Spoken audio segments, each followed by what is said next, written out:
Greetings, YouTube. Feeling a little bit under the weather today, but nevertheless, the show must go on. So today we're going to be making an ambient pad. Atmospheres are a really important part of making a track because it sets the scene for all the other elements to coincide within that space. And also they just sound super vibey. What's not to like? So with no faffing, I'm going to just open up the software.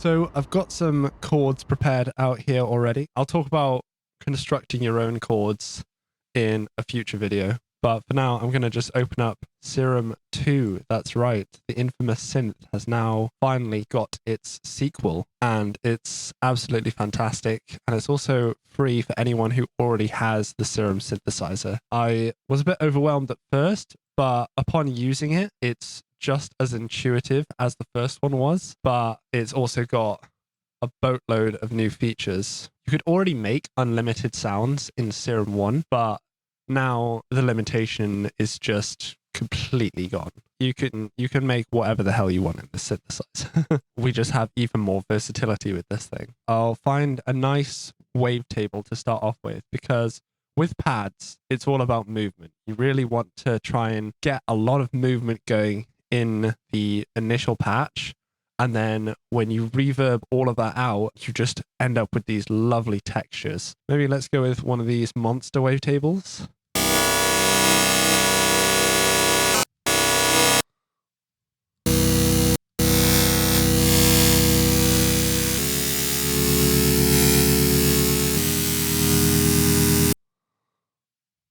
Somewhere in this range seems like it could work for us. So I'm just going to get a nice LFO on that and slow that rate way down to like 4 bars.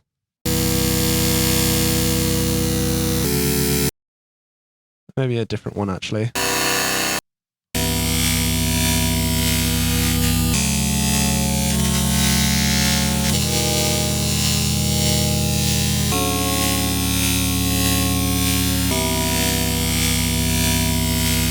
Not bad.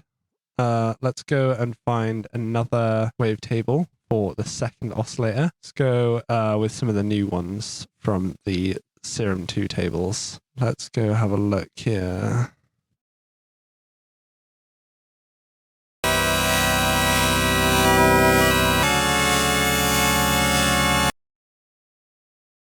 It's getting pretty intense at the moment, but don't worry about that.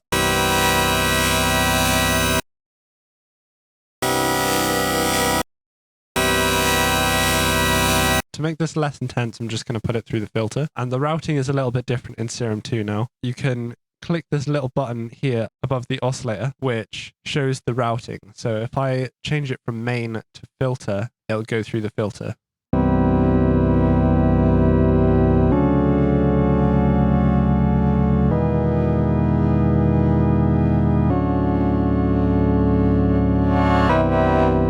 I might make a harmony between these two wavetables, maybe a third. Not necessarily. I might bring this up 7 semitones, a perfect fifth. It's always a nice harmony. And then I might bring in some unison voices for this as well. Maybe 3 on this bottom one.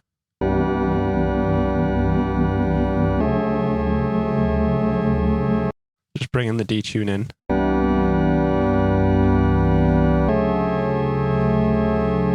And then if I bring up the detune for the second one as well, but give this one a considerable amount more voices. And then just bring the detune in for that as well.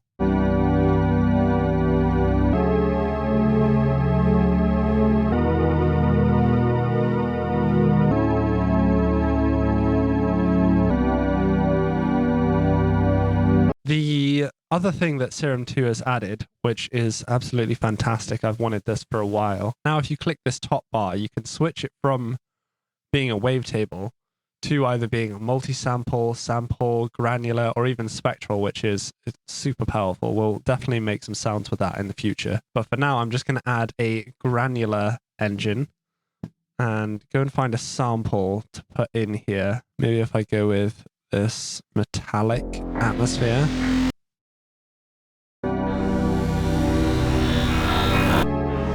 And we can set this to loop. So let me go reverse loop. Let me constrain the looping space and give it a crossfade. This little X in the corner is where you can drag up and decide how smooth the edges fade between each other.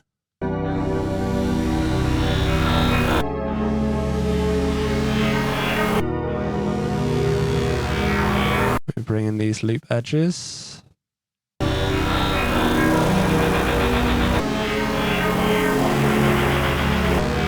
Let me extend it out on this side a bit more.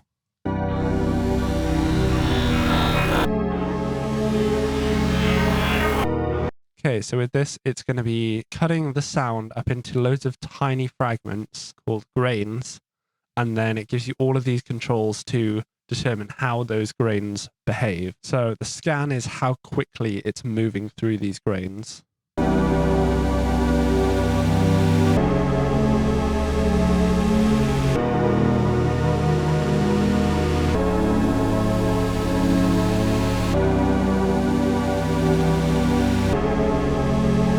And then we can randomize the parameters. So let's say if we randomize the direction, randomize the pitch just a little bit,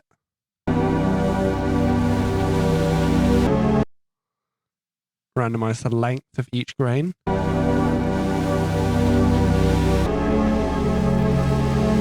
we can even randomize the panning.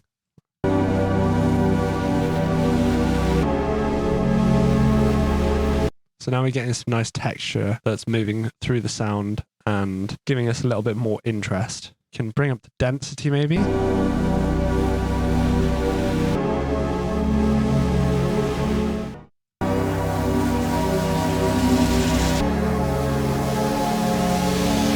quite like it being an octave up. It's quite nice actually. Just bring the level down.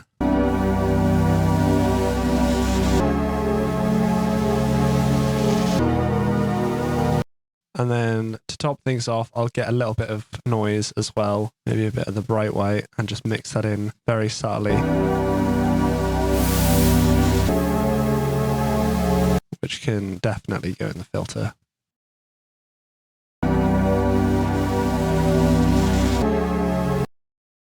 Right, now let's link some of these to an envelope. So let's make a nice slow envelope, because for these kinds of pads, you want it to be really drifting.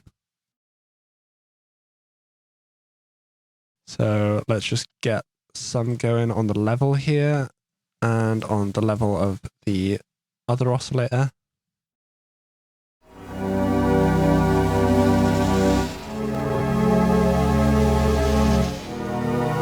I'll have this be a little bit shorter, but I'll make a longer one for the cutoff. Before I do, I'll just attach the rest of the level onto it. So let's just put a little one on the noise, little one on the granular engine.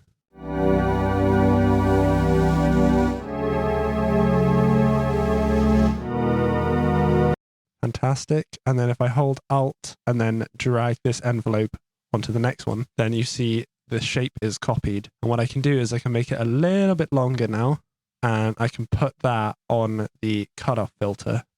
So we can have the brightness come in over time.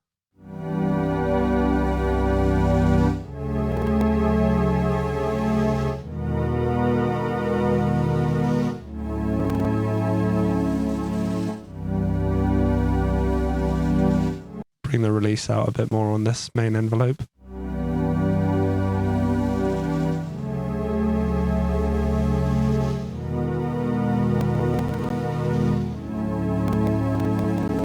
Okay, one final thing that I'm going to do to this patch now is give it a little bit of pitch drift, because older synthesizers weren't as perfect as these modern soft synthesizers. So the oscillators wouldn't be perfectly in pitch always. They would have this little undulation of inconsistent pitch values that would give it this really nice characteristic. And I'm going to emulate that by just manual pitch drift by attaching this LFO 5 onto global main tuning. It's now called main tuning. And I'm literally only going to have it be one semitone. And then I'm going to turn it off a BPM rate so I have just a hertz value. So then it's not perfectly in sync either. Okay, so that sounds pretty good to me. I'm gonna exit the patch and I'm gonna have to export this as an audio file because it is not working particularly well right now. My CPU is doing too many things. And we're back with an audio file. So now I don't need to worry about my CPU giving me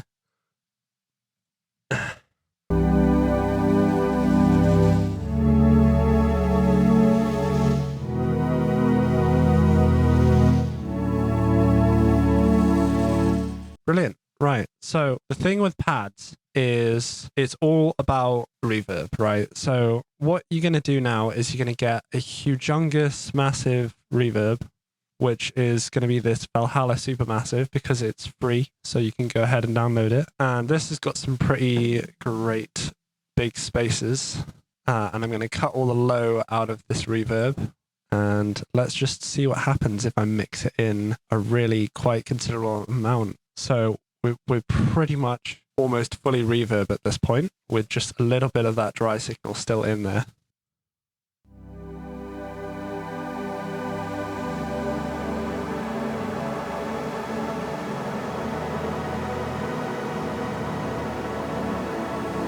Okay, that's way too big because it's overlapping so much onto the next notes that we're actually getting some dissonance going on.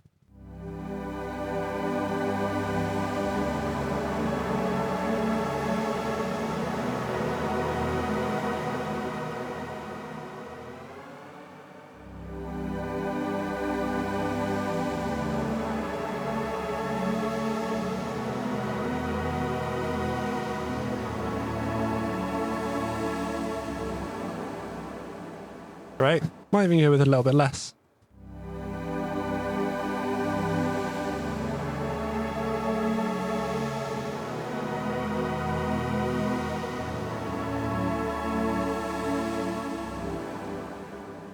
Fantastic. And then what we can do is we can cut out any of the unnecessary low frequencies with an EQ.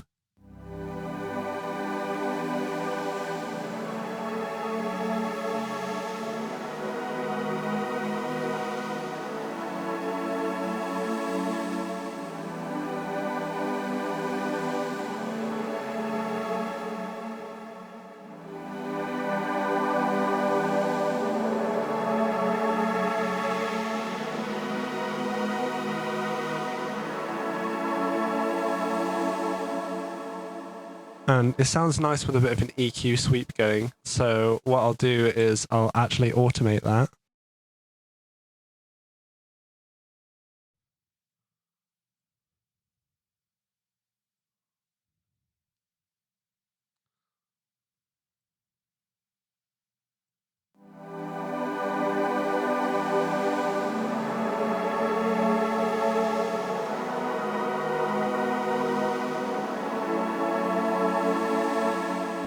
And then what we can do is add a little bit of saturation because a lot of saturation will completely destroy chord sounds because as the different pitches distort together, you get really odd harmonics that get created that aren't necessarily harmonious. What you can do is you can give a little bit of that grit and texture by adding small incremental amounts of distortion in the different stages.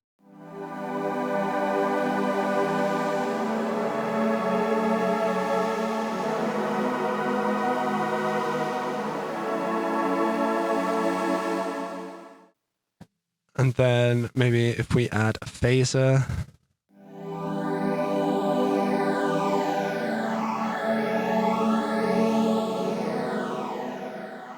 These NR stages are the amount of notches that are in the filter. So if I reduce that to like 4,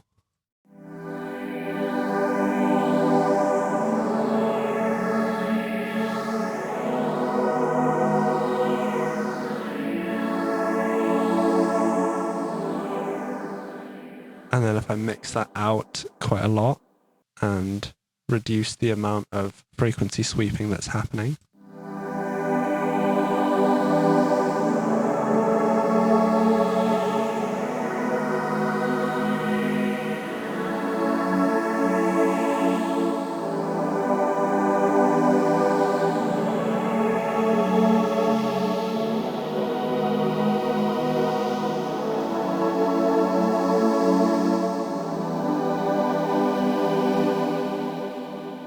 That sounds pretty good. And then what we can do is we can just get another low pass filter, which I can then automate to just bring in and out the high frequencies.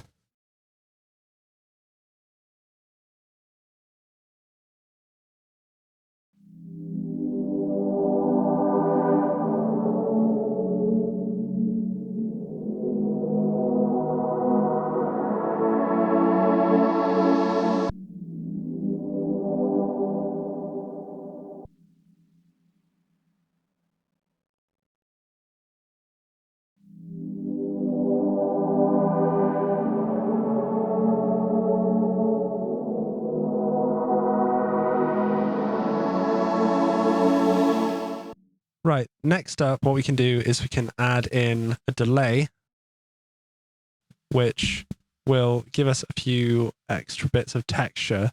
I get those to bounce from side to side as well.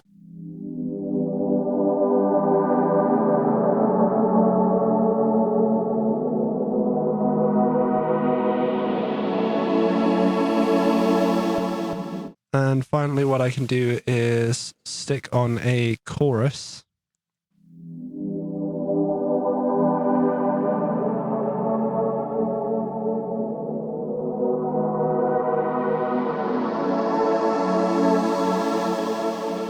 And I'm just getting that to be in the high frequencies. And then maybe if I set it to be wet only, then we have control over the mix over here. And I can just blend that in subtly.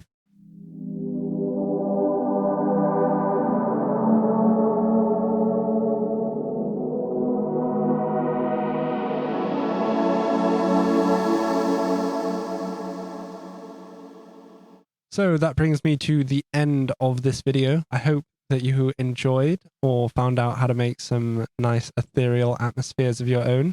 There's definitely a lot more to making these kinds of sounds, but that is basically the fundamentals of it, which is just take pretty much anything and put it through a massive reverb. And then there's just lots of little things that you can do to just bring up the quality and make it feel a lot more alive. So yeah, just go out, have fun, throw things into reverbs. If you want to support the channel and want to see more of this kind of stuff, you know what to do. And I will see you on the next video.